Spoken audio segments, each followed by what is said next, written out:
তো হ্যালো বন্ধুরা, আজকে আবার একটা ব্লগ ভিডিও নিয়ে চলে এসেছি আপনাদের কাছে। তো আজকে 6 পিস মাছ আছে, 2টো মাথা আছে আর 3টে পেটি আছে। তো পেটি রান্না করলে ছেলেরা খাবে না কেউ, তো আমি পেটি গেলে একটা রেসিপি করবো, তো আপনাদেরকে দেখাবো। তো এখানে ফার্স্টে 4 পিস মাছ ছিল, একটা আলু দিয়ে 2টো কলা দিয়ে ঝোল করব। আর এদিকে এঁচড় নিয়ে নিয়েছি ভাজি করবোর জন্য। তো এঁচড়টাও সিদ্ধ করে রেখে দিয়েছি। তো এদিকে মাছের চর্বি ছিল কিছুটা, তো আমি চর্বিগুলোকে তেলে আগে গলিয়ে নিলাম। মাছ 4টেকে ভেজে নিলাম। তো এদিকে মাছ 4টে ভাজা হয়ে গেছে। এবার আমি আলু কলার ঝোলটা করব, তার জন্য আমি মশলাটা সব রেডি করে নিয়েছি। এখানে লঙ্কার গুঁড়ো, জিরে গুঁড়ো, হলুদ গুঁড়ো, লবণ আর আদা রসুন পেস্ট, ওটা সব একসাথে মিক্স করে নেবো চামচে করে মেখে নেবো। কেন তেল গরম হয়ে গেছে প্রচুর। এবারে এই গরমের তেলে যদি আমি শুকনো মশলা সব দিই, তো মশলাগুলো সব পুড়ে যাবে। তার জন্য আমি সব মাখিয়ে তেলে ছেড়ে দিলাম। তো এদিকে ভালো করে মশলাটাকে কষিয়ে নেবো। মশলাটা যখন তেল ছেড়ে দেবে তখন আমি কলা আর আলু গোটা কাটা আছে, তো ওইটা দিয়ে দেবো। তো এদিকে মশলাটা তেল ছেড়ে দিয়েছে। এবার আমি যে কলা আর আলুটা কাটা আছে, তো আমি ওটা দিয়ে দেবো। দিয়ে ভালো করে আবার কষিয়ে নেবো।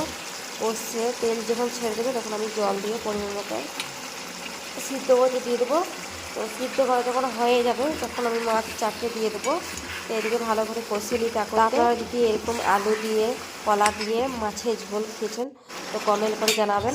আর যদি না খেয়েছেন তো এরকমভাবে রান্না করে আপনারা দেখবেন, দারুণ কিন্তু টেস্ট হয়। তো আমরা এরকমভাবে রান্না করে খাই। শুধু আলু দিয়েও রান্না করা যায় মাছের ঝোল, ওটাও ভালো লাগে। তো এখানে আমি এঁচড় সিদ্ধ করে নিয়েছি। এবার শিলে আমি এঁচড়টা থাকালে নেবো। তো এদিকে আমার আলু সিদ্ধ হয়ে গেছে, কলা আলু। তো মাছ 4টে আমি দিয়ে দিলাম। তো মাছ 4টে দিয়ে ভালো করে যখন ফুটে যাবে তো ওটা আমি যখন নামিয়ে রেখে দেবো। আর আমি যে রেসিপিটা করবো বললাম, তো এখানে মাছ আমি ছোটো ছোটো করে পেটি ছোটো ছোটো করে পিস করে কেটে নিয়েছি। আর আমি এখানে সব মশলা রেডি করে নিয়েছি। তো আমি এখানে একটা পেঁয়াজ নিয়েছি, কুচি করে নিয়েছি, কাঁচা লঙ্কা কুচি করে নিয়েছি, আদা রসুনের পেস্ট দিয়ে দিচ্ছি, লঙ্কা গুঁড়ো, হলুদ গুঁড়ো, লবণ আর পরিমাণ মতন বেসন। তো ওটাকে দিয়ে ভালো করে ফেটিয়ে নিয়েছি। যেরকম মুরগির পকোড়া হয় সেরকমভাবেই আমি এটা পকোড়ার মতন করছি। তো খেয়ে বলবো আপনাদেরকে যে কেমন টেস্ট হয়। তো আমি সব পরপর দিয়ে ভেজে নিচ্ছি। তো ভাজা যখন হয়ে যাবে তো আপনাদেরকে খেয়ে দেখাবো। আর খেয়ে যদি নাও দেখাতে পারি তো আমি তো সঙ্গে সঙ্গে ভিডিও সাউন্ড ভরি না, দিনে করি রাতে সাউন্ড ভরি। তো খেয়ে দেখলাম তো দারুণই টেস্ট। এক ধরনের মুরগি যেরকম পকোড়া খেতে লাগে, কিন্তু সেন্টটা শুধু আলাদা হবে। একটা পকোড়ার সেন্ট আলাদা আর একটা মাছের পকোড়ার সেন্ট আলাদা হবে। তো দারুণ সেন্টও হয়েছিল, মনে হয় না যে মাছের পকোড়া বটে, এমনি পকোড়া মতো লাগছিল, কিন্তু দারুণ লাগছিল খেতে। তা আপনারাও এরকমভাবে ট্রাই করে দেখবেন, কিন্তু দারুণ খেতে হয়। তা আমাদের বাড়িতে মাছের পিস খাবে, একটাই মাছের নেজা হবে, ওইটা নিয়ে যুদ্ধ করবে।